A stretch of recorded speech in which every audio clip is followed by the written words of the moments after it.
Au-delà des nuages, des vents qui grondent. Sur terre, dans le ciel, le bout du monde.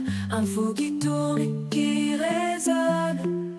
Le Doc News capte chaque onde.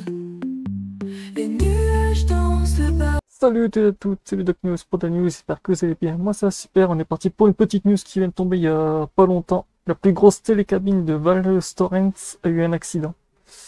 Oui. Le téléphérique de Val Thorens s'encastre en gare d'arrivée. 16 ouvriers étaient à bord, 2 blessés graves. Le téléphérique de la Crimée de Caron à Val Thorens s'encastre ce mardi 19 novembre dans la gare d'arrivée. Et on va analyser un peu qu'est-ce qu'ils disent dans les news. Autant ça va être un peu, ça commence déjà bien, dis donc. Ce mardi 19 novembre, un grave accident s'est produit en début de matinée à Val Thorens.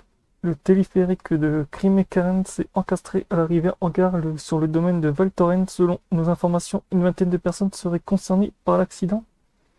Il y a 2 blessés graves.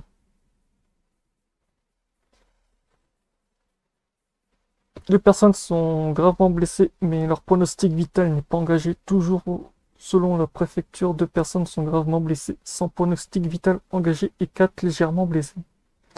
À 11h04, l'ouvrier à bord du téléphérique au moment de l'accident. Selon le communiqué de la préfecture de Savoie, l'accident s'est produit dans les conditions météorologiques très difficiles, à peu plus de 3000 mètres. La cabine de téléphérique Crimée-Caron a été utilisée dans le cadre d'un chantier en cours de transport des ouvriers quand elle a heurté la gare d'arrivée. Ah ouais, en fait, ils ont pris le téléphérique en ce moment que les conditions météo sont un peu pourrites.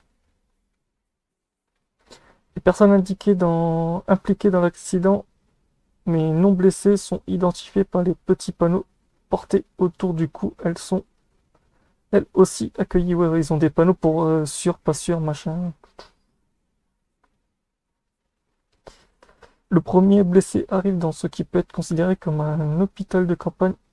Une autre civière dans la direction de la gare en aval d'Orennes. Selon les informations recueillies sur place, il y a bien plusieurs blessés, dont certains sont en urgence absolue, mais leur état reste à préciser. On compte une vingtaine de blessés à des degrés de gravité divers. 2 hélicoptères sont attendus à Oroles. Ah bah dis donc. Bah dis donc, ça commence bien pour cette nacelle. Plus c'est la plus grande. En fait, si les conditions météo étaient pourrites et qu'ils ont pris la nacelle, bah dis donc. C'est pas très joli à ce que je vois, mais bon, n'hésitez pas à donner vos avis dans les commentaires et soutien aux personnes blessées pris par les secours. C'est vrai que c'est pour une plus grosse télécabine, ça fait pas une très bonne pub. Donc voilà, on se retrouve pour le prochain news. Portez-vous bien, tchuss.